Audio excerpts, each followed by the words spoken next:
20% 해결료 농축. 한국이 감히 우리한테 요구해? 꿈도 꾸지 마. 트럼프의 한마디에 미국은 한국의 굴복을 확신했습니다.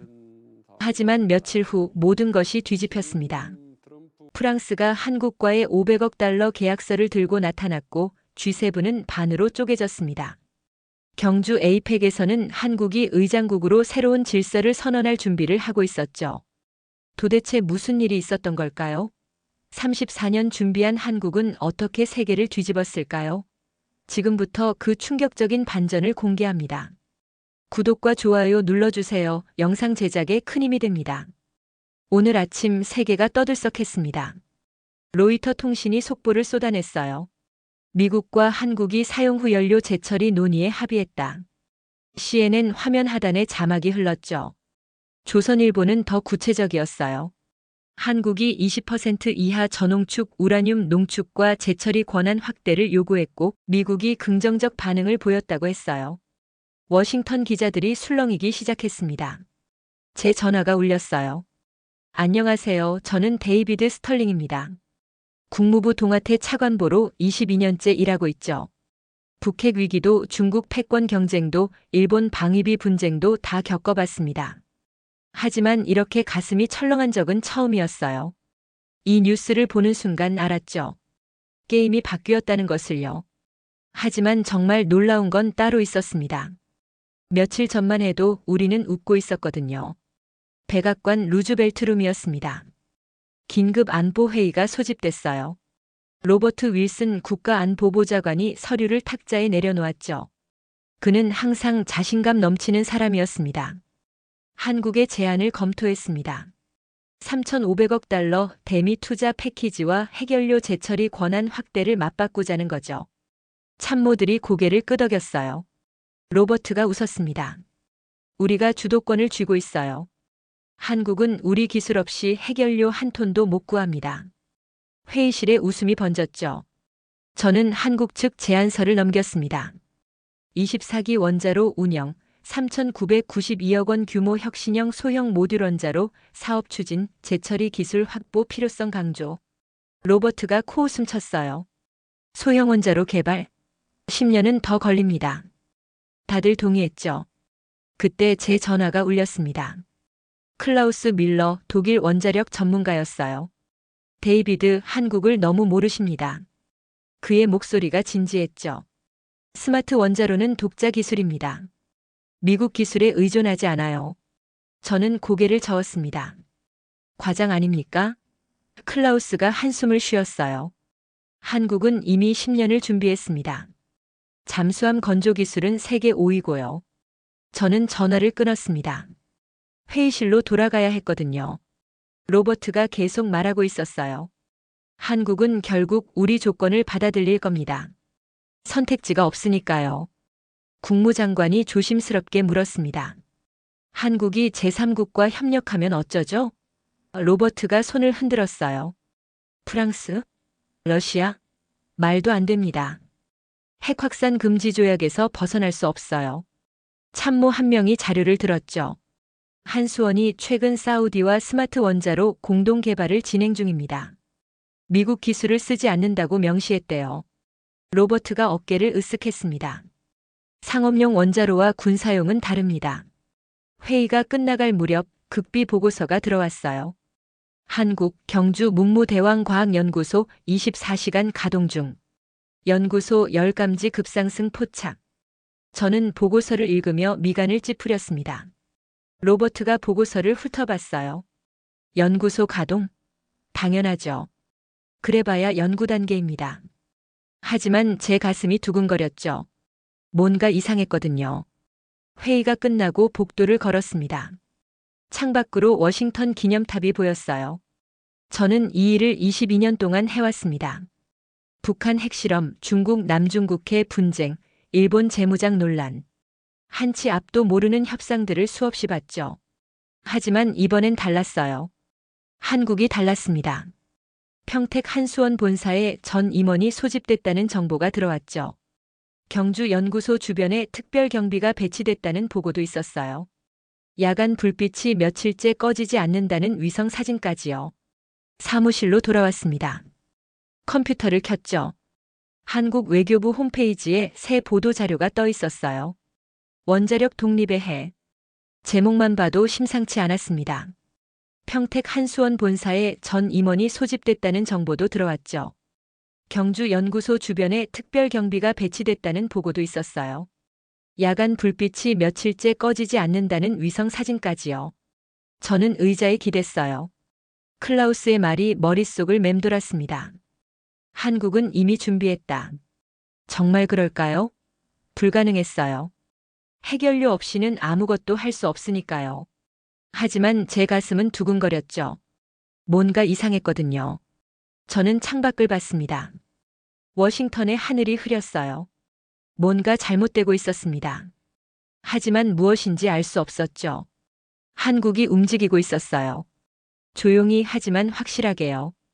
그리고 우리는 아직 몰랐습니다. 다음 날 모든 것이 바뀔 거라는 것을요. 새벽 5시 제 전화가 울렸습니다. CIA 한반도 담당 책임자였어요. 차관보님, 이상한 움직임이 포착됐습니다. 저는 잠을 털어냈죠. 무슨 일입니까? 그가 숨을 골랐어요. 평택 한수원 본사에 전 임원이 소집됐습니다. 주말인데도요. 저는 침대에서 일어났습니다. 회의 내용은요? 그가 답했죠. 모릅니다. 완전 보안 상태예요. 하지만 위성 사진을 보시면 제 이메일로 사진이 왔어요. 한수원 주차장이 가득 차 있었습니다.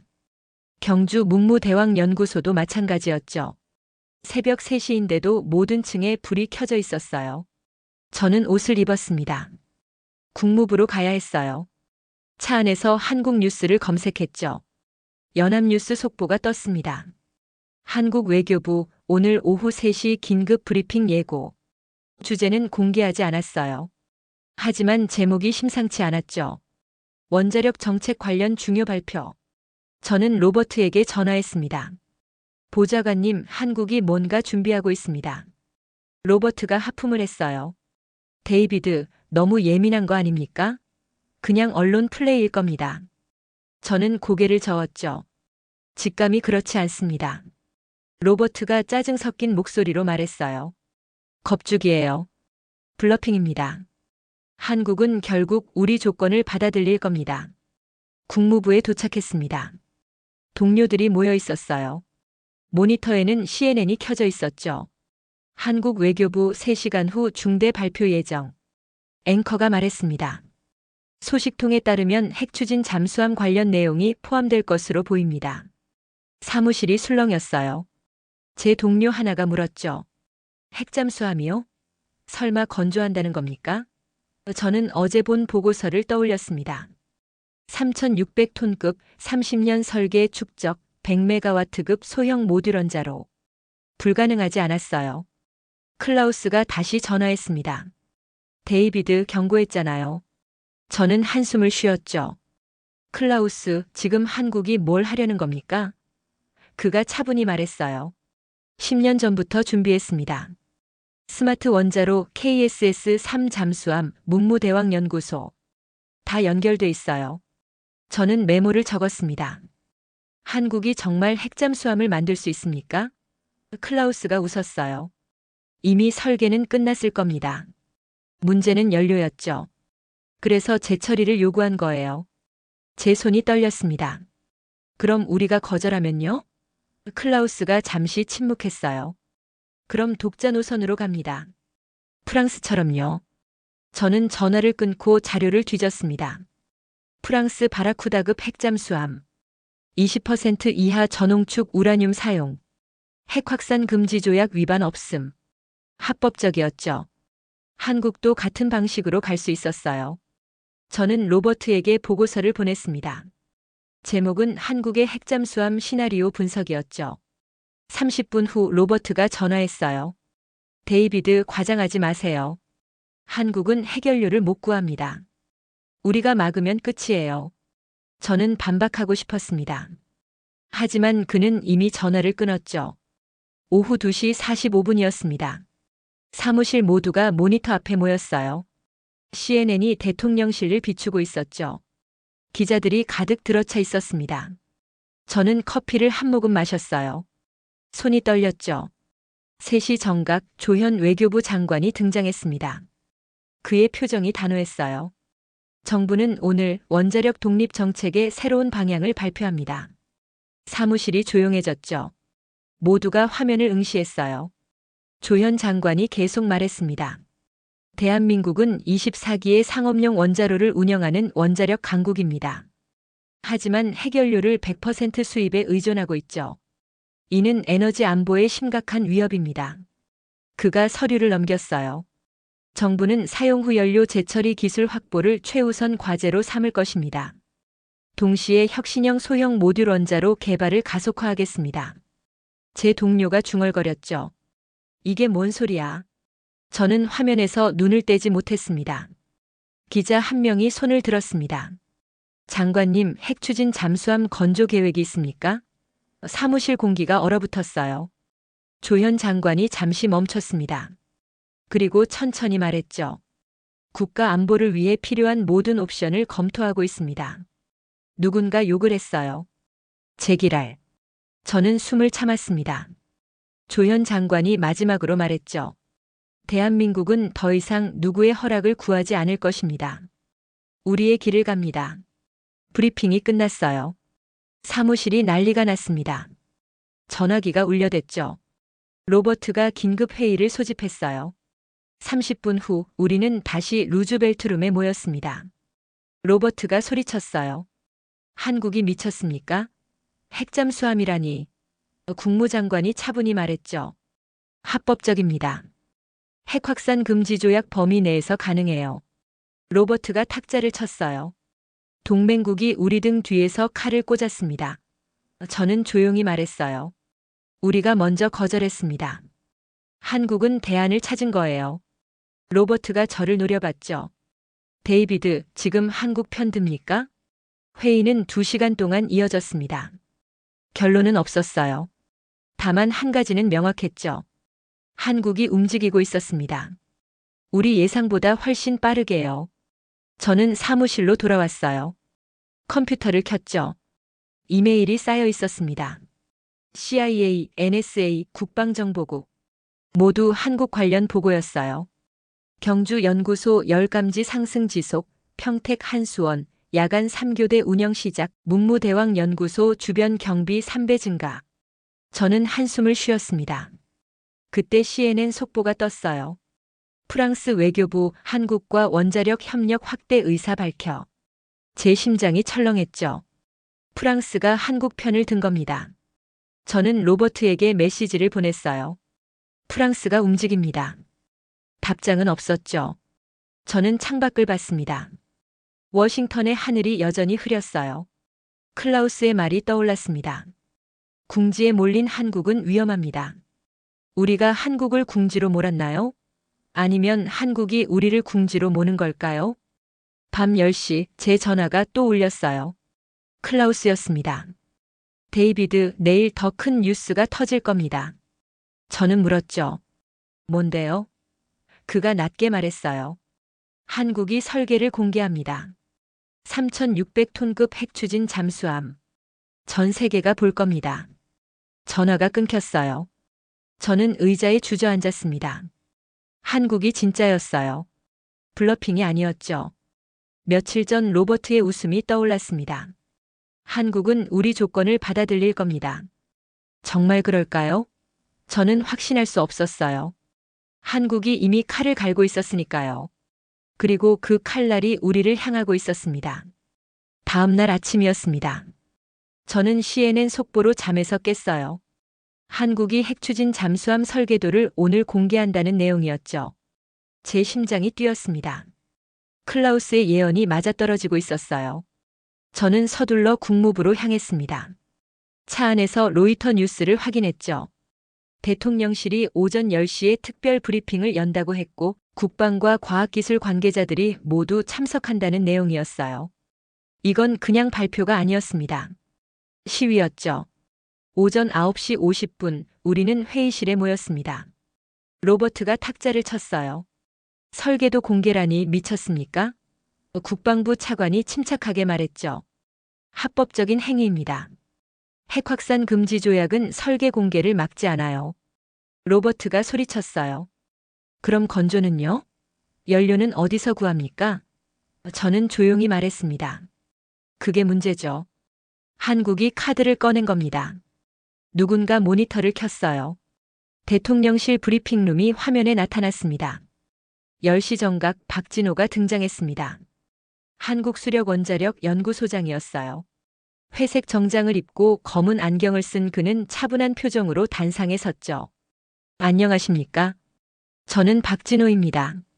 한수원에서 30년간 원자로 설계를 담당했습니다.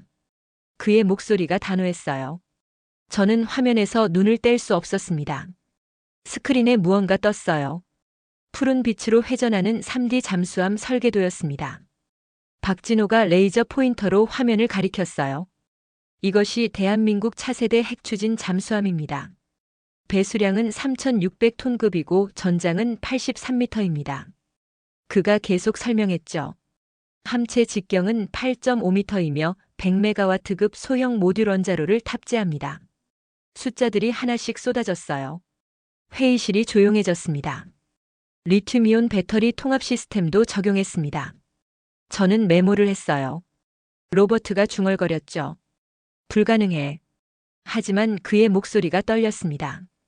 박진호가 다음 슬라이드로 넘어갔습니다. 우리는 30년간 준비했습니다. 타임라인이 나타났어요. 그가 차근차근 설명했죠. 1990년대에는 장보고급 디젤 잠수함을 건조했고 2000년대에 손원 1급을 개발했습니다. 각 단계마다 실제 사진이 떴어요. 2010년대에는 KSS-3를 만들었고 2020년대에 들어서 소형 모듈 원자로를 독자 설계했습니다. 잠수함들이 차례로 진수되는 장면이 보였죠. 모든 경험을 한 곳에 모았습니다.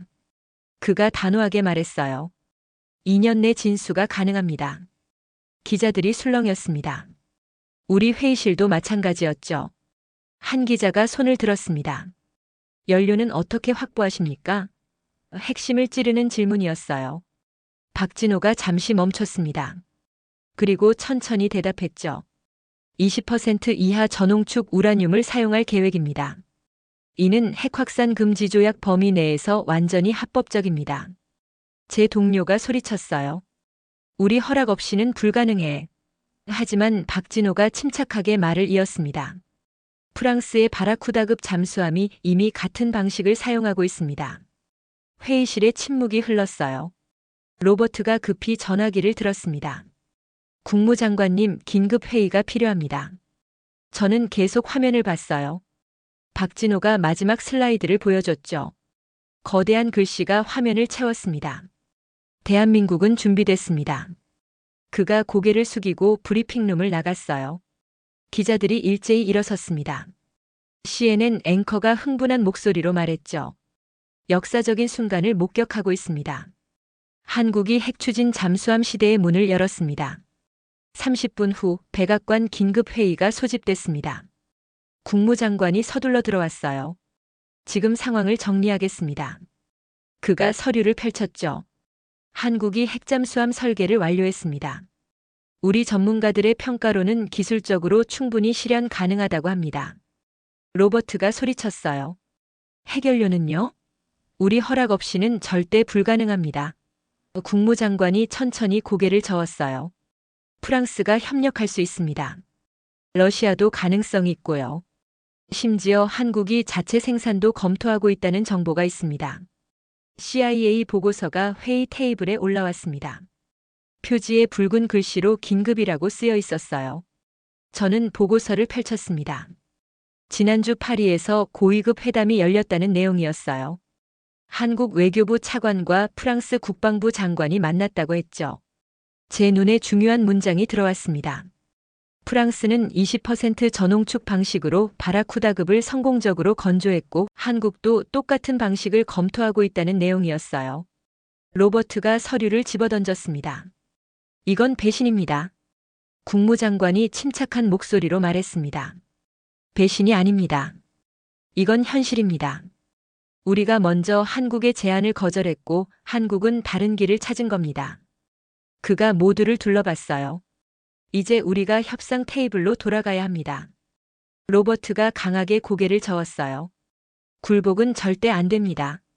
국무장관이 한숨을 쉬었죠. 이건 굴복이 아닙니다. 현실을 받아들이는 겁니다. 회의실 공기가 무거워졌습니다. 저는 사무실로 돌아왔어요. 컴퓨터를 켜서 세계 각국의 반응을 확인했습니다. 전 세계 언론이 일제히 보도하고 있었어요. BBC는 한국이 핵잠수함을 독자 개발한다고 대서특필했습니다. 르몽드는 아시아의 새로운 세력 균형이 시작됐다고 분석했어요. 아사히 신문은 동북아 군비 경쟁이 격화될 것을 우려하는 사설을 실었죠. 하지만 제 눈을 사로잡은 건 파이낸셜 타임스 기사였습니다. 제목이 인상적이었어요. 한국의 대담한 승부수가 미국을 딜레마에 빠뜨렸다는 내용이었죠. 그날 저녁 더 큰 뉴스가 터졌습니다. 르몽드가 단독 특종을 냈어요. 제목을 읽는 순간 제 심장이 멈춘 것 같았죠. 한국과 프랑스가 핵연료 협력 양해각서를 검토하고 있으며 양국 정상이 다음 주에 만난다는 내용이었습니다. 저는 화면을 멍하니 바라봤어요. 프랑스가 본격적으로 움직이기 시작한 겁니다. 제 전화가 울렸어요. 클라우스였습니다. 뉴스 봤죠? 저는 대답할 말이 없었어요. 그가 차분히 말했죠. 데이비드, 이제 시작입니다. 한국은 여기서 멈추지 않을 겁니다. 전화가 끊겼습니다. 밤 11시 백악관에서 전화가 걸려왔습니다. 국가안보보좌관실에서 온 전화였어요. 대통령께서 긴급 브리핑을 요청하셨다는 내용이었죠. 저는 서둘러 서류를 챙겼습니다. 차를 타고 백악관으로 향하는 동안 창밖을 봤어요. 워싱턴의 야경이 눈에 들어왔지만 아름답게 느껴지지 않았습니다. 뭔가 무너지고 있다는 느낌이 들었거든요. 우리의 확신이 무너지고 있었고 우리가 쥐고 있다고 믿었던 주도권이 흔들리고 있었습니다. 대통령 집무실에 들어갔습니다. 대통령이 저를 보며 물었어요. 한국이 정말 해낼 수 있습니까? 저는 천천히 고개를 끄덕였습니다. 기술적으로는 가능합니다. 프랑스가 지원한다면 예상보다 훨씬 빠를 겁니다. 대통령이 깊은 한숨을 쉬었어요. 우리에게 남은 선택지는 뭡니까? 국무장관이 조심스럽게 답했죠. 재협상을 시작하거나 한국이 독자 노선으로 가는 걸 지켜보는 것 중 하나입니다. 침묵이 흘렀어요. 대통령이 창밖을 바라보며 말했습니다. 한국이 많이 변했군요. 저는 조용히 말했어요. 아니요. 우리가 제대로 몰랐던 겁니다. 집으로 돌아온 건 새벽 2시였습니다. 저는 소파에 주저앉았어요. TV를 켰죠. CNN에서 오늘 브리핑을 재방송하고 있었습니다. 박진호가 단호하게 말하는 장면이 반복됐어요. 대한민국은 준비됐습니다. 그의 목소리가 계속 귓가에 맴돌았습니다. 저는 며칠 전을 떠올렸어요. 로버트가 웃으며 자신만만하게 말했던 게 생각났죠. 한국은 우리 없이 못 살아. 정말 그랬을까요? 지금 한국은 프랑스와 손을 잡고 독자적인 길을 걷고 있었습니다. 우리는 점점 뒤처지고 있었어요. 게임의 규칙이 완전히 바뀌어 버렸죠. 그리고 우리는 여전히 그 사실을 제대로 받아들이지 못하고 있었습니다. 워싱턴 K스트리트의 한 식당이었습니다. 저는 일본 외무성 다나카 국장과 마주 앉아 있었어요. 그가 김치찌개를 저으며 조심스럽게 말을 꺼냈죠. 데이비드, 우리 총리실이 난리입니다. 한국이 핵잠수함을 만든다는데 가만히 있을 수 없어요. 저는 물을 한 모금 마셨습니다. 공식 성명을 낼 겁니까? 다나카가 고개를 끄덕였어요. 내일 아침 9시입니다. 동북아 안보 균형을 우려한다는 내용이죠. 그가 젓가락을 내려놓았어요. 솔직히 말하면 도쿄는 겁먹었습니다. 한국이 이렇게 빨리 움직일 줄 몰랐거든요. 저는 창밖을 봤습니다. 워싱턴 거리에 사람들이 오가고 있었어요. 미국이 막아줄 거라고 생각했죠? 다나카가 난처한 표정을 지었어요. 그렇게 말하면 곤란합니다만. 그가 말을 흐렸죠. 저는 쓴웃음을 지었습니다. 우리도 예상 못했어요. 한국이 이렇게 준비돼 있을 줄은요. 다나카가 목소리를 낮췄어요. 중국도 움직이고 있습니다. 베이징 소식통에 따르면 외교부가 성명 준비 중이라고 하더군요. 저는 한숨을 쉬었죠. 결국 이렇게 되는군요. 국무부로 돌아왔습니다. 복도를 걷는데 동료 하나가 달려왔어요. 차관보님, 큰일입니다. G7 긴급 화상회의가 소집됐어요. 저는 서둘러 회의실로 향했죠. 로버트가 이미 와 있었습니다. 완벽한 타이밍입니다. 이제 국제 압박으로 한국을 고립시킬 수 있어요. 그는 여전히 자신만만했어요. 저는 아무 말도 하지 않았습니다. 화상회의가 시작됐습니다. 일본 총리가 먼저 발언했어요. 한국의 핵잠수함은 영내 안보에 심각한 위협입니다. G7이 공동 대응해야 합니다. 화면 속 각국 정상들이 고개를 끄덕였죠. 로버트가 제게 윙크를 했어요. 하지만 그때였습니다. 프랑스 대통령이 손을 들었어요. 잠깐만요. 한국이 뭘 잘못했습니까? 회의실 공기가 변했죠. 프랑스 대통령이 차분하게 말했습니다. 한국은 핵 확산 금지 조약을 위반하지 않았어요. 평화적 핵 이용은 모든 국가의 권리입니다. 프랑스도 똑같은 방식으로 바라쿠다급을 만들었고요. 영국 총리가 끼어들었어요. 동의합니다. 우리가 한국의 합법적 권리를 막을 근거가 없습니다. 로버트의 얼굴이 굳어졌어요. 독일 총리도 같은 입장을 밝혔죠. 이건 주권 문제입니다. 우리가 간섭할 사안이 아니에요. 회의는 난장판이 됐습니다. 일본이 공동 성명을 제안했지만 프랑스가 거부했어요. 영국과 독일도 따르지 않았죠. 1시간 동안 격론이 오갔지만 결론은 없었습니다. 화면이 꺼졌어요. 로버트가 탁자를 쳤습니다. 이게 무슨 일입니까? 동맹이 우리를 배신했어요. 국무장관이 조용히 말했죠. 배신이 아닙니다. 각자 국익을 따르는 겁니다. 프랑스는 한국과 비즈니스를 보고 있고요. 저는 사무실로 돌아와 소파에 앉았습니다. TV를 켰어요.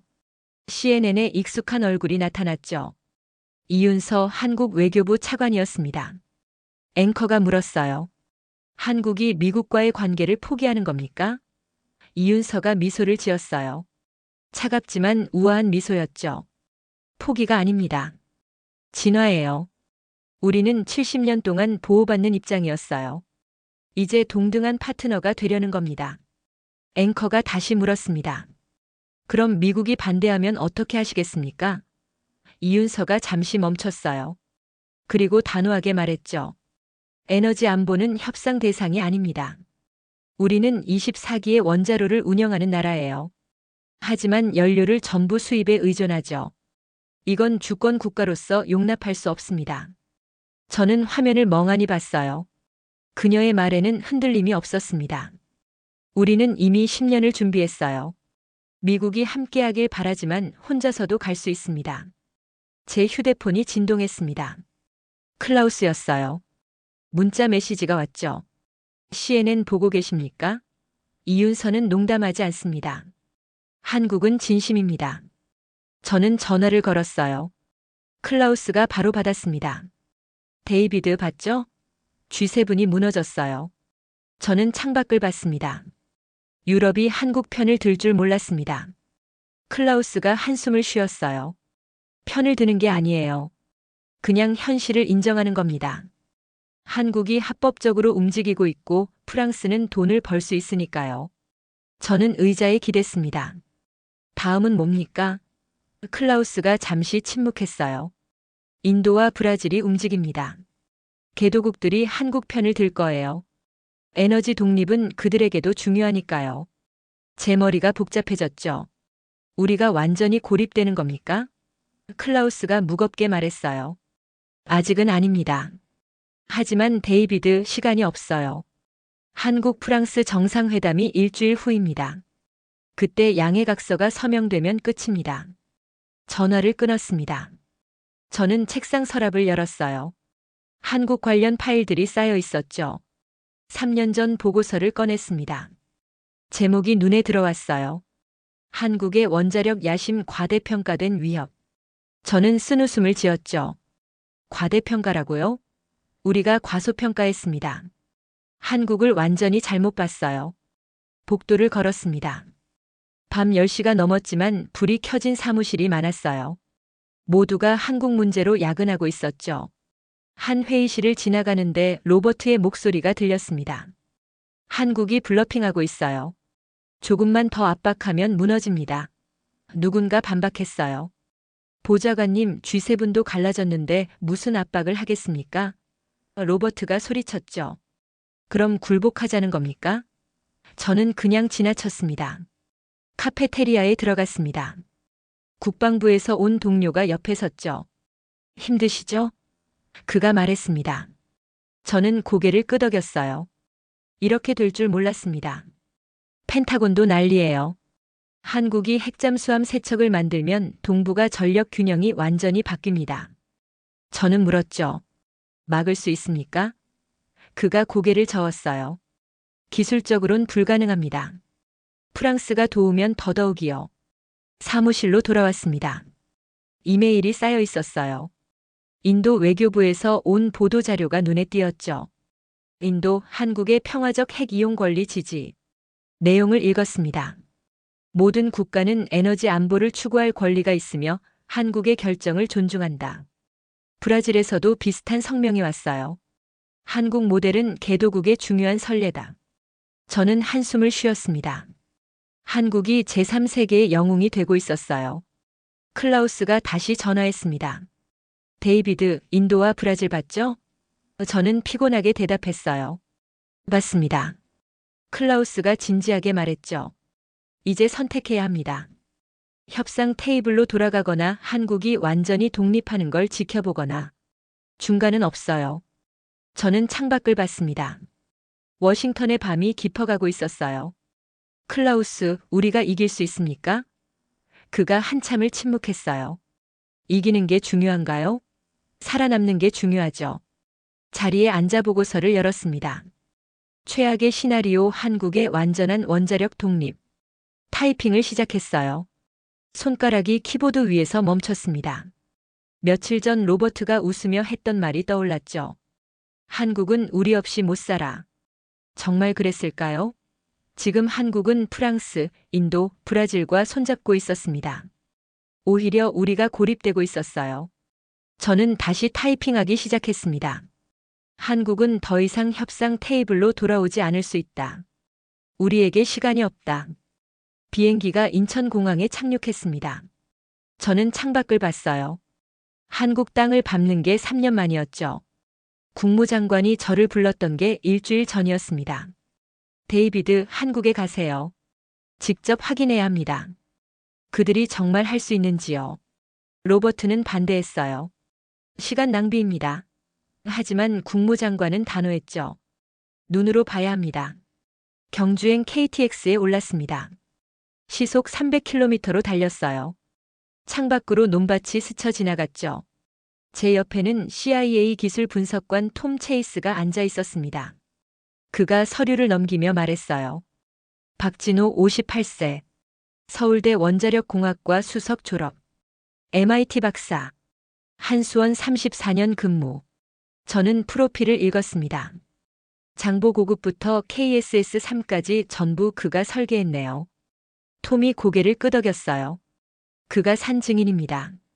문무대왕연구소 정문이었습니다. 경비가 삼엄했어요. 신분증을 3번 확인했죠. 금속 탐지기를 통과했습니다. 내부로 들어가는데 공기가 달랐어요. 습도 조절이 완벽했죠. 박진호가 우리를 기다리고 있었습니다. 흰색 실험복을 입은 그는 생각보다 왜소했어요. 하지만 악수할 때 그의 손이 거칠었습니다. 일하는 사람의 손이었죠. 환영합니다. 박진호가 유창한 영어로 말했어요. 보여드리겠습니다. 우리가 무엇을 할 수 있는지요. 그가 복도를 걸었습니다.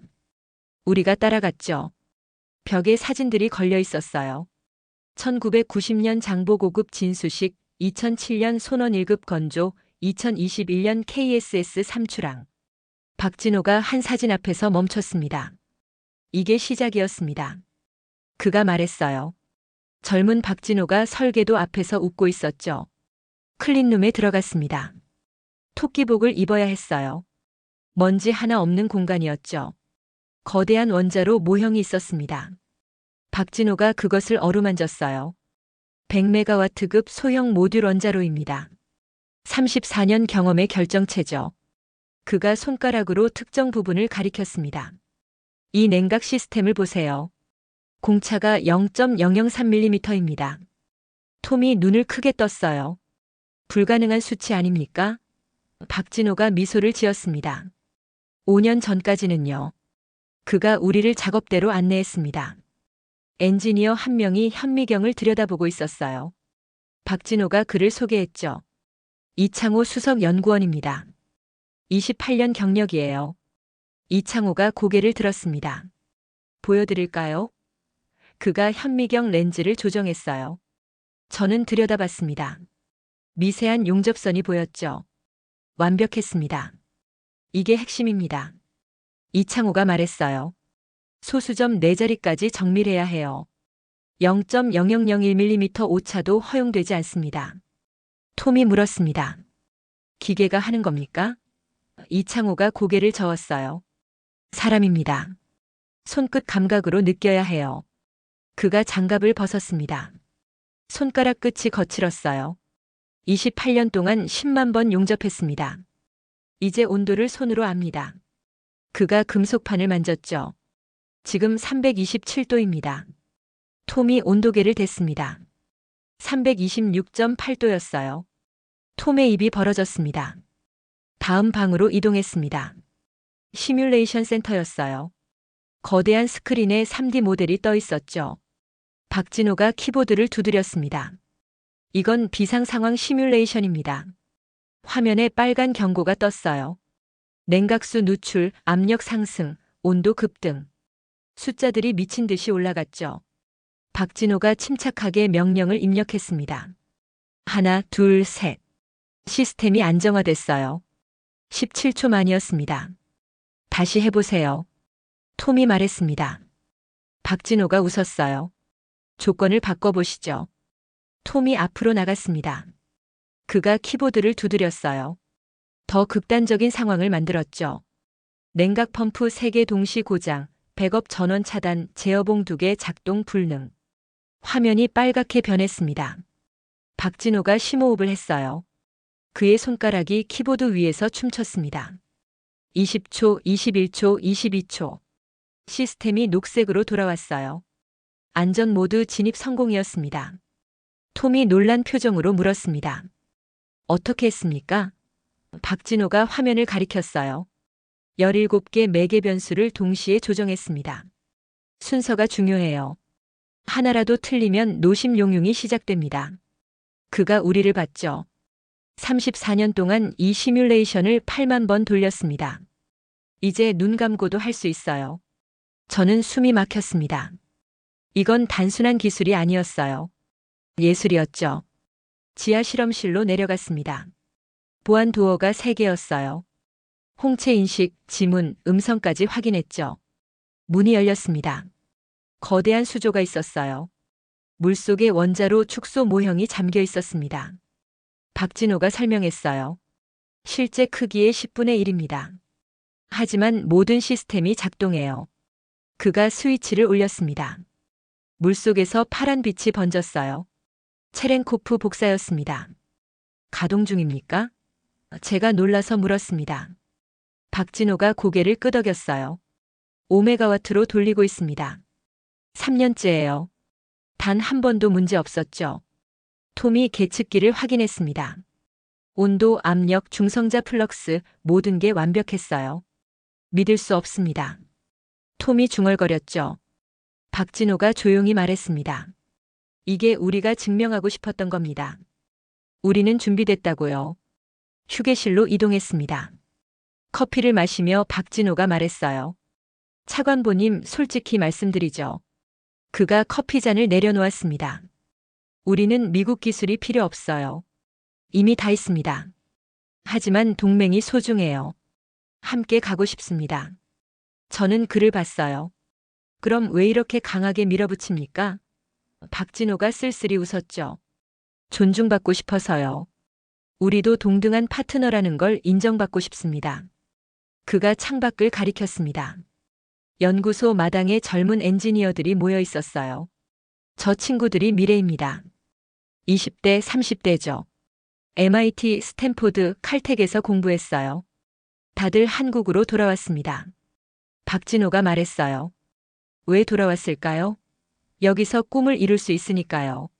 미국에서는 영원히 2등 시민이지만 여기서는 주인공입니다. 그의 말이 가슴에 꽂혔습니다. 저녁이었습니다. 연구소 식당에서 저녁을 먹었어요. 엔지니어들이 우리와 함께 앉았죠. 한 젊은 여성이 말했습니다. 저는 칼텍에서 7년 있었어요. 하지만 돌아왔습니다. 제가 물었어요. 왜요? 그녀가 미소 지었습니다. 여기는 제 꿈을 믿어주거든요. 미국은 저를 조수로만 봤어요. 다른 엔지니어가 거들었죠. 저희는 영혼을 여기 쏟았습니다. 이게 우리 것이에요. 호텔로 돌아왔습니다. 톰이 제 방으로 왔어요. 데이비드, 보고서에 뭐라고 쓸 겁니까?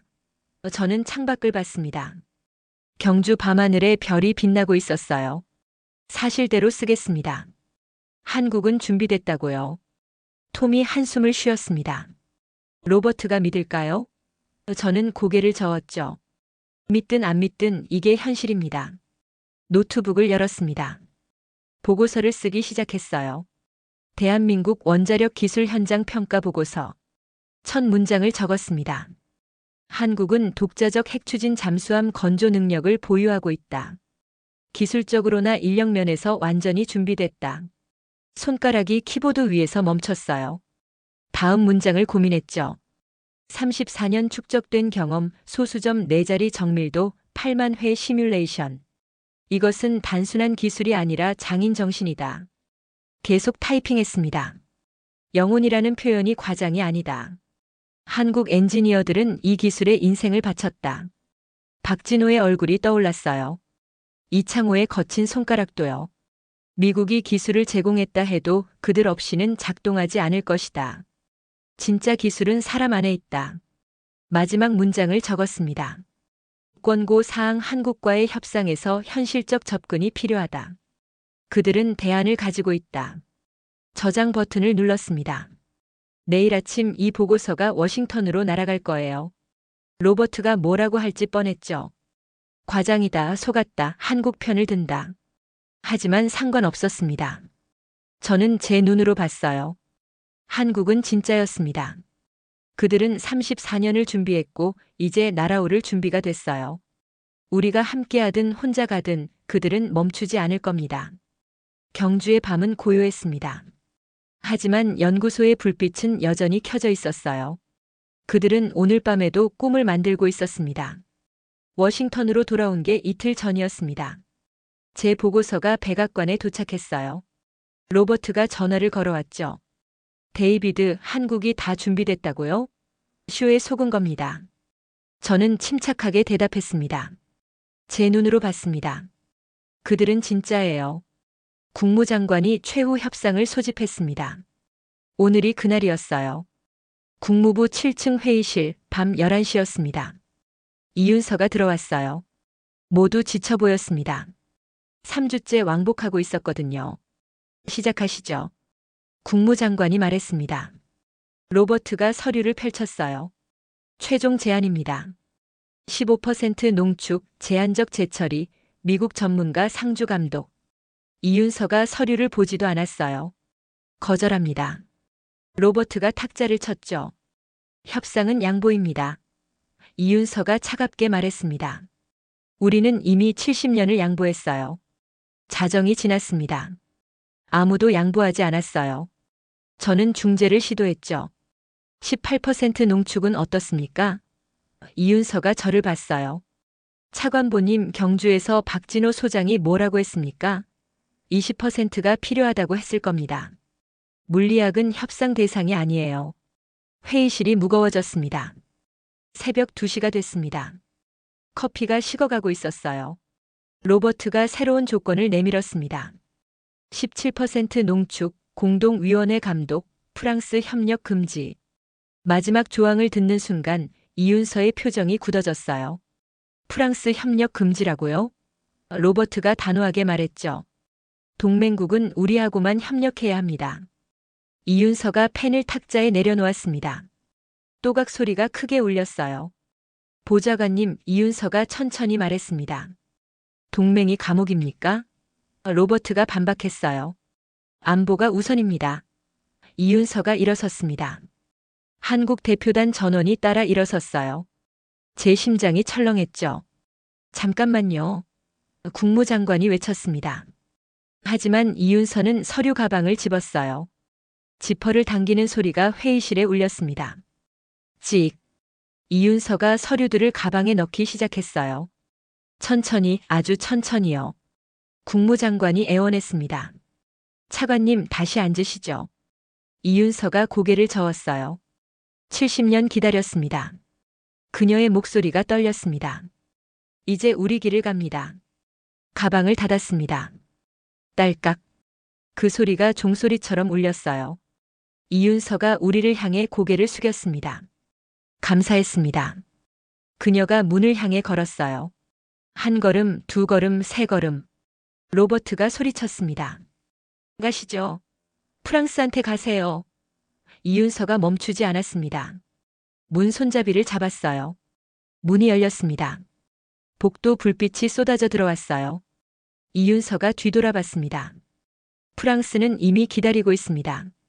구체적인 제안과 함께요. 그녀가 완전히 나갔습니다. 마지막 사람이 문 밖으로 사라졌죠. 문이 쾅 닫혔습니다. 로버트가 웃었습니다. 블러핑입니다. 하루 이틀 지나면 돌아올 겁니다. 하지만 그의 목소리가 떨렸어요. 국무장관이 고개를 저었습니다. 안 돌아옵니다. 우리가 졌어요. 저는 시계를 봤습니다. 새벽 3시 27분이었어요. 이 시각을 평생 기억할 것 같았습니다. 30분이 흘렀습니다. 제 휴대폰이 진동했어요. CNN 속보 알림이었습니다. 한국 대통령실 긴급 브리핑 예고. 오전 10시 한국 시간 원자력 정책 관련 중요 발표 예정. 제 손이 떨렸습니다. 국무장관에게 보여줬어요. 그가 한숨을 쉬었죠. 시작됐군요. 저는 사무실로 돌아왔습니다. 컴퓨터를 켰어요.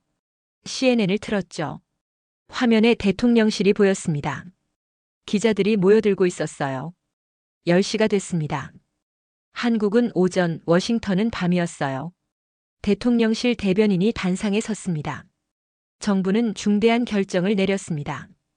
대한민국은 에너지 주권 확보를 위해 독자적 원자력 정책을 추진합니다. 제 심장이 멈춘 것 같았어요. 대변인이 계속했죠. 대통령께서는 다음 주 파리를 방문하여 프랑스와 원자력 전략 협력 양해각서를 체결하실 예정입니다. 화면이 바뀌었습니다. 준비된 자료가 나왔어요. 한푸 원자력 협력 로드맵, 20% 전홍축 우라늄 공급, 핵잠수함 공동 개발, 소형 모듈 원자로 수출 협력. 모든 게 구체적이었습니다. 이건 즉흥이 아니었어요. 철저히 준비된 플랜이었죠. 제 전화가 울렸습니다. 로버트였어요. 봤습니까? 이게 배신입니다. 저는 조용히 대답했습니다. 배신이 아닙니다. 우리가 선택하게 만들었어요. 로버트가 욕을 퍼부었습니다. 저는 전화를 끊었어요. 클라우스에게서 문자가 왔죠. 봤죠? 경고했잖아요. CNN에서 전문가 패널이 시작됐습니다. 한 교수가 말했어요. 이것은 동북아 질서의 근본적 변화입니다. 한국이 미국 우산에서 나와 독자 노선을 걷기 시작했어요. 앵커가 물었습니다. 미국은 어떻게 대응할까요? 전문가가 고개를 저었어요. 너무 늦었습니다. 저는 의자에 기댔습니다. 창밖에 동이 트고 있었어요. 워싱턴의 새벽이었죠. 경주에서 본 장면이 떠올랐습니다. 박진호의 거친 손, 이창호의 정밀한 용접, 젊은 엔지니어들의 빛나는 눈. 영혼을 쏟았습니다. 이게 우리 것이에요. 그들의 말이 맞았어요. 우리는 그들의 영혼을 인정하지 않았습니다. 노트북을 열었습니다. 새로운 보고서를 쓰기 시작했어요. 한미 원자력 협상 결렬 분석 보고서. 첫 문장을 적었습니다. 협상은 실패했다. 하지만 실패의 원인은 한국이 아니라 우리였다. 손가락이 키보드 위에서 움직였죠. 우리는 한국을 과소평가했다. 그들의 기술을, 준비를, 그리고 자존심을. 마지막 문장을 적었습니다. 권고 사항 없음. 이미 늦었다. 한국은 떠났다. 저장 버튼을 눌렀어요. 화면이 꺼졌습니다. 창밖에 해가 떠올랐어요. 새로운 하루였습니다. 하지만 어제와는 다른 세상이었죠. 한국이 독립했어요. 우리는 그것을 막지 못했습니다. 아니, 막으려 하지 말았어야 했어요. 함께 걸었어야 했죠. 하지만 이제는 늦었습니다. 한국은 이미 새로운 길을 걷고 있었으니까요. 뉴욕타임스 일면이었습니다. 저는 신문을 펼쳤어요. 거대한 헤드라인이 눈에 들어왔죠. 백악관 한국 협상 실패로 혼란. 부제목도 있었습니다. 동맹 관리 실패, 원자력 질서 균열. 기사를 읽기 시작했어요. 로버트 윌슨 국가안보보좌관의 강경 노선이 협상 결렬을 초래했다는 내부 증언이 나오고 있다. 제 전화가 울렸습니다. 국무장관이었어요. 데이비드, 출근하지 마세요. 기자들이 국무부를 포위했습니다. CNN을 켰습니다. 생중계가 진행되고 있었어요. 백악관 브리핑룸이었죠. 기자들이 빽빽이 들어차 있었습니다. 대변인이 단상에 섰어요. 플래시가 터졌죠. 한국과의 협상 결렬에 대해 설명해 주십시오. 한 기자가 소리쳤습니다. 대변인이 땀을 닦았어요. 우리는 최선을 다했습니다. 하지만 한국이 비현실적 요구를. 다른 기자가 끼어들었죠. 비현실적이라고요? 프랑스는 받아들였는데요. 브리핑룸이 술렁였습니다. 워싱턴 포스트 속보가 떴습니다. 백악관 내부 분열 심화. 국무부 BS 안보보좌관실. 기사를 클릭했어요. 국무부는 유연한 협상을 주장했으나 안보보좌관실이 강경 노선을 고수했다. 결국 한국이 협상장을 떠났다. 익명의 고위 관료 인터뷰가 실려 있었습니다. 우리는 한국을 잃었다. 누군가 책임져야 한다. 제 휴대폰이 다시 울렸어요. 이번엔 톰이었습니다. 데이비드, 당신 경주 보고서가 유출됐어요. 심장이 철렁했습니다. 뭐라고요? 톰이 급하게 말했어요. 누군가 언론에 흘렸어요. 당신이 한국 기술을 인정했다는 내용이요. 저는 컴퓨터를 열었습니다. 폴리티코의 제 보고서 일부가 올라와 있었어요. 한국은 독자적 핵추진 잠수함 건조 능력을 보유하고 있다. 34년 축적된 경험, 소수점 4자리 정밀도. 이것은 장인 정신이다. 누가 유출한 걸까요? 저는 알 것 같았습니다. 국무부 내부의 누군가였어요. 의회가 움직이기 시작했습니다. 상원 외교위원회가 청문회를 소집했어요. CNN에서 생중계했죠. 위원장이 망치를 두드렸습니다. 한미 원자력 협상 실패에 대한 청문회를 시작하겠습니다. 로버트가 증인석에 앉았어요. 그의 얼굴이 굳어 있었죠. 상원 의원 한 명이 서류를 들어올렸습니다. 보좌관님, 국무부는 18% 농축으로 합의 가능하다고 했습니다. 왜 거부하셨습니까? 로버트가 마이크에 대고 말했습니다. 안보상 이유였습니다. 한국에 과도한 권한을 줄 수 없었어요. 다른 의원이 끼어들었죠. 그 결과가 뭡니까? 한국이 프랑스와 손잡았습니다. 우리는 500억 달러 시장을 잃었어요. 로버트가 변명하기 시작했습니다. 한국이 블러핑할 줄 알았습니다. 의원이 소리쳤어요. 블러핑이 아니었지 않습니까? 그들은 진짜였어요. 청문회장이 술렁였습니다. 제 차례가 왔습니다. 저는 증인석에 앉았어요. 선서를 했죠.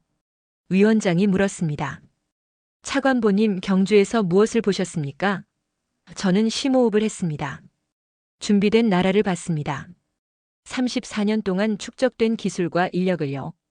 한 의원이 제 보고서를 들어올렸어요. 여기 이렇게 썼더군요. 한국은 대안을 가지고 있다. 그런데 왜 백악관은 무시했습니까? 저는 로버트를 봤습니다. 그가 고개를 돌렸어요. 저는 조용히 말했습니다. 저도 모릅니다. 제 보고서는 명확했어요. 하지만 누군가는 듣고 싶지 않았던 것 같습니다. 청문회장이 조용해졌어요.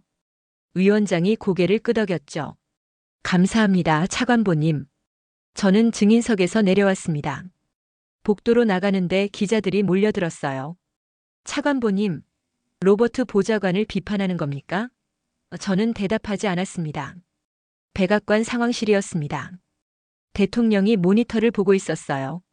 화면에는 평택 한국수력원자력 본사가 나타나 있었죠.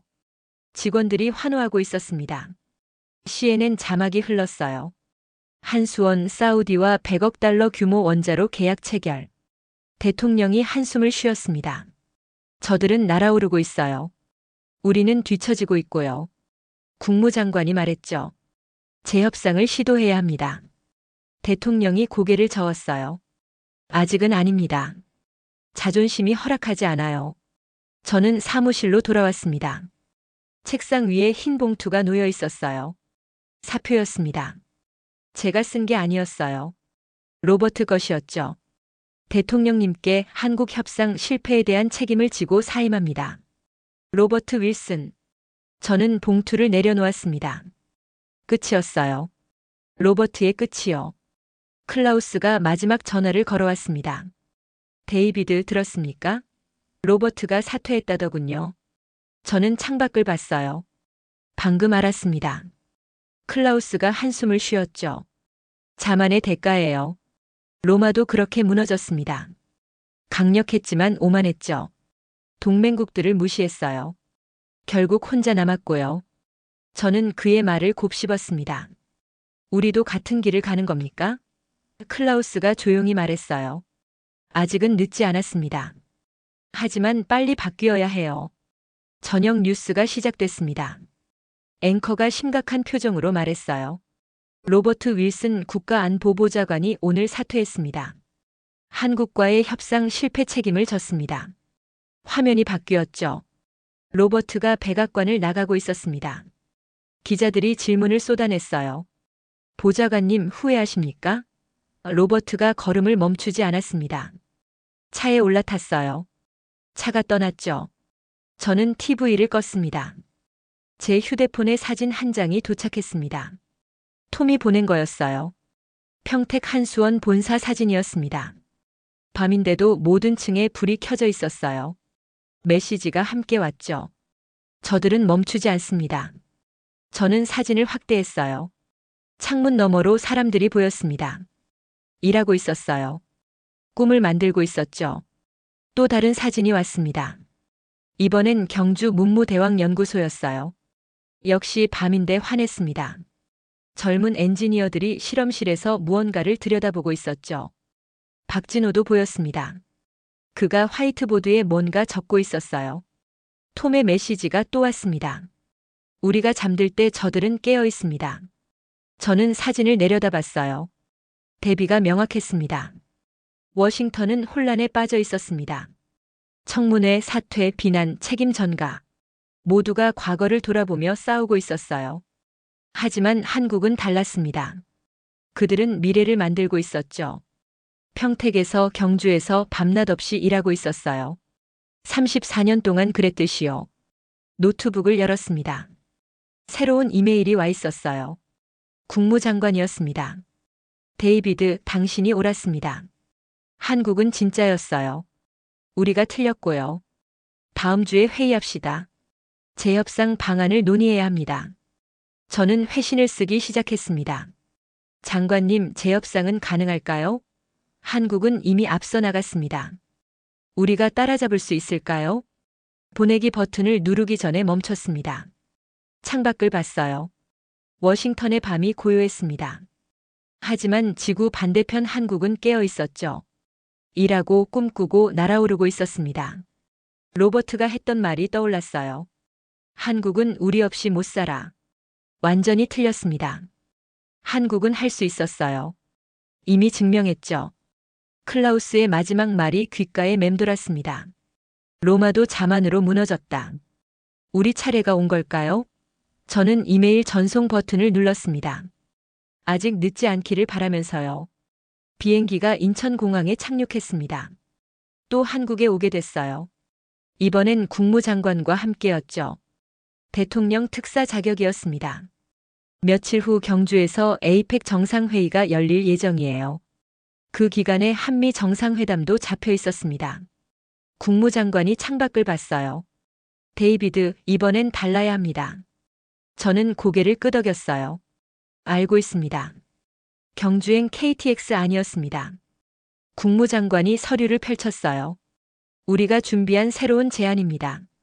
저는 읽기 시작했죠. 20% 전홍축 허용, 재처리 협력 확대, 연구소 자율성 보장, 제3국 협력 자유. 제가 물었습니다. 한국이 받아들일까요? 국무장관이 한숨을 쉬었어요. 모르겠습니다. 하지만 이게 우리가 줄 수 있는 전부예요. 호텔에 도착했습니다. 창밖으로 경주 시내가 보였어요. 거리마다 환영 현수막이 걸려 있었죠. 에이펙 정상회에 환영합니다. 며칠 후면 21개국 정상이 이곳에 모일 겁니다. 세계가 한국을 주목하고 있었어요. 제 휴대폰이 울렸습니다. 이윤서였어요. 차관보님, 내일 오전에 예비 회담을 하고 싶습니다. 가능하신가요? 다음 날 아침 대통령실 경주 사무소였습니다. 이윤서가 우리를 맞았어요. 그녀가 악수를 청했습니다. 오랜만입니다. 저는 그녀의 손을 잡았죠. 그동안 많은 일이 있었습니다. 이윤서가 미소를 지었어요. 그래서 더 신중해야 해요. 앉으시죠. 회의실에 마주 앉았습니다. 국무장관이 서류를 내밀었어요. 우리의 새로운 제안입니다. 이윤서가 펼쳐봤어요. 천천히 읽기 시작했죠. 박진호도 옆에서 함께 확인했습니다. 5분이 흘렀어요. 이윤서가 고개를 들었습니다. 많이 달라졌네요. 국무장관이 말했어요. 우리가 배웠습니다. 이윤서가 동료들과 한국어로 대화했습니다. 논의가 이어졌어요. 박진호가 몇 가지를 짚었죠. 이윤서가 고개를 끄덕였습니다. 그녀가 우리를 봤어요. 긍정적으로 검토하겠습니다. 정상회담 전에 실무 협상이 필요할 것 같아요. 국무장관이 안도했어요. 감사합니다. 점심 식사 후 박진호가 저를 찾았습니다. 차관보님, 시간 있으십니까? 저는 고개를 끄덕였어요. 물론입니다. 그가 차에 오르라고 했죠. 우리는 문무대왕연구소로 향했습니다. 보여드리고 싶은 게 있습니다. 박진호가 말했어요. 연구소에 도착했습니다. 실험동 앞에 거대한 모형이 세워져 있었어요. 핵추진 잠수함이었죠. 박진호가 자랑스럽게 말했습니다. 다음 달에 기공식이 열립니다. 대통령께서 참석하실 예정이에요. 저는 모형을 올려다봤습니다. 83m 길이 3,600톤급. 실물 크기는 아니었지만 압도적이었어요. 정말 만들어지는군요. 제가 중얼거렸죠. 박진호가 웃었습니다. 34년을 준비했어요. 이제 시작입니다. 저녁에 평택으로 이동했습니다. 한국수력원자력 본사였어요. CEO가 우리를 맞았죠. 환영합니다. 그가 악수를 청했습니다. 우리는 전략실로 안내됐어요. 벽면에 거대한 세계 지도가 걸려 있었습니다. 빨간 핀들이 꽂혀 있었어요.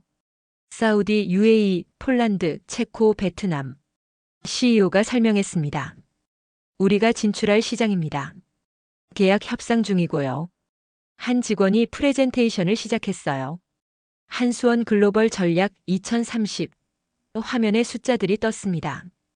2030년까지 글로벌 시장 점유율 1위 목표. 예상 수주액 5천억 달러. 저는 숨이 막혔어요. 5천억이라고요? CEO가 자신 있게 말했습니다. 우리는 기술도 있고 경험도 있습니다. 그리고 이제 자유도 생겼어요. 프랑스와 함께 세계로 나갑니다. 다음 날 경주로 돌아왔습니다. 에이펙 준비가 한창이었어요. 화백 컨벤션 센터 주변에 경호 인력이 배치되고 있었죠. 각국 국기가 바람에 펄럭였습니다. 한국 국기가 가장 크게 걸려 있었어요. 이윤서가 전화를 걸어왔습니다. 차관보님, 좋은 소식입니다. 대통령께서 정상회담에서 새로운 협정을 논의하기로 결정하셨어요. 호텔방에서 창밖을 봤습니다. 경주의 밤이 아름다웠어요. 저 멀리 첨성대가 보였죠. 1000년 전에 세워진 천문대였습니다. 한국은 오래전부터 하늘을 봤어요. 꿈을 꿨죠. 그리고 지금 그 꿈이 이루어지고 있었습니다. 제 노트북을 열었어요. 국무장관에게 보낼 보고서를 쓰기 시작했습니다. 한국 재방문 보고서. 첫 문장을 적었어요. 한국은 멈추지 않고 있습니다. 그들은 미래를 향해 달리고 있어요. 손가락이 키보드 위에서 움직였습니다. 며칠 후 에이펙이 열립니다. 한국은 의장국으로서 새로운 질서를 제안할 겁니다. 경주 선언이 채택될 예정이에요. 청정 에너지 협력, 원자력 기술 공유, 공동 개발. 한국이 중심에 설 겁니다. 계속 타이핑했어요. 핵추진 잠수함 기공식이 다음 달로 예정돼 있습니다. 한수원은 글로벌 1위를 목표로 하고 있어요. 이미 여러 국가와 협상 중입니다. 우리가 놓친 시장을 그들이 차지하고 있습니다. 손을 멈췄어요. 다음 문장을 고민했죠. 하지만 아직 늦지 않았습니다. 한국은 여전히 동맹을 원하고 있어요. 이번에는 동등한 파트너로서요. 마지막 문단을 썼습니다. 권고 사항 새로운 협정을 적극 추진해야 합니다. 우리의 자존심보다 현실이 중요해요. 한국은 이미 증명했습니다. 그들은 할 수 있어요. 우리가 함께하든 안 하든 그들은 나아갈 겁니다. 선택은 우리 몫입니다. 저장 버튼을 눌렀어요. 클라우스에게 전화를 걸었습니다. 클라우스, 한국에 와 있습니다. 그가 놀란 목소리로 말했어요. 재협상입니까? 저는 대답했죠. 시도 중입니다. 한국이 받아들일지 모르겠지만요. 클라우스가 웃었습니다. 데이비드, 한국은 원하고 있어요. 동맹을요. 하지만 조건이 달라졌죠. 이제 그들이 주도권을 쥐고 있습니다. 저는 알고 있었어요. 맞습니다. 세상이 바뀌었어요. 클라우스가 진지하게 말했습니다. 로마가 멸망한 이유를 아십니까? 변하지 않았기 때문이에요. 세상은 변했는데 로마만 그대로였죠. 미국도 선택해야 합니다. 변하거나 뒤처지거나. 저는 창밖을 봤어요. 경주의 밤하늘에 별이 빛나고 있었습니다. 저도 그렇게 생각합니다. 그래서 여기 왔고요. 며칠 후면 에이펙이 시작될 겁니다. 한미 정상회담도 열릴 거예요. 새로운 협정이 논의될 예정이고요. 어떤 결과가 나올지 모릅니다. 하지만 한 가지는 확실했어요. 한국은 이미 새로운 시대를 열었습니다. 독립적이면서도 협력하는 나라로서요. 그들은 34년을 준비했고 이제 날아오르고 있었습니다. 저는 노트북을 닫았습니다. 침대에 누워 천장을 봤어요. 로버트의 얼굴이 떠올랐습니다. 한국은 우리 없이 못 살아. 그가 틀렸어요. 한국은 할 수 있었죠. 그리고 우리는 배워야 했습니다. 동맹은 지배가 아니라 파트너십이라는 걸요. 존중과 평등 위에 서야 한다는 걸요. 눈을 감았습니다. 내일 또 협상이 있을 거예요. 쉽지 않을 겁니다. 하지만 해야 했어요. 한국과 함께 미래로 가기 위해서요. 창밖에서 바람 소리가 들렸습니다. 천년된 경주의 바람이었어요. 그 바람은 변화를 속삭이고 있었습니다. 새로운 시작을요. 저는 그 속삭임을 들으며 잠들었습니다. 내일은 또 다른 하루가 시작될 거예요. 그리고 우리는 함께 걸어갈 겁니다. 이번에는 동등한 발걸음으로요.